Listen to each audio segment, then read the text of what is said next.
Bienvenue à la piscine, un bâtiment qui, comme son nom l'indique, n'a pas toujours été un musée. C'était la grande piscine de Roubaix. Toutes les classes sociales ont appris à nager dans cet équipement. Donc il a fermé en 1985 parce qu'en fait il a été construit en 1927 sous l'égide de l'architecte Albert Barr avec les premiers bétons armés. Les particularités de ces bétons étaient une fragilité extrême et donc il commençait avec la corrosion à se déliter et à tomber dans le bassin.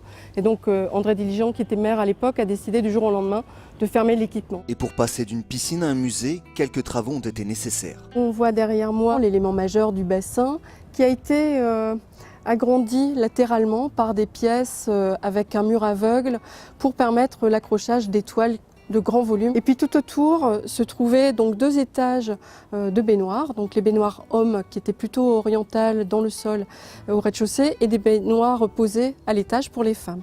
Et donc on a supprimé le plancher entre ces deux niveaux de façon à pouvoir retrouver des espaces suffisamment hauts. Représentant le levant et le couchant du soleil, les deux verrières qui encadrent le bassin ont également été préservées. Ils étaient fortement endommagés, c'était des verres du début 20e et donc là on a commencé à travailler sur la recomposition, savoir est-ce qu'on gardait une partie des verres anciens ou on refaisait tout à neuf et puis en fait on n'a pas pu les garder parce qu'il y avait de telles diversités entre les pigments, même en essayant de s'approcher au maximum c'était très compliqué. Symbole du musée, ces verrières sont peu à peu devenues l'emblème de Roubaix.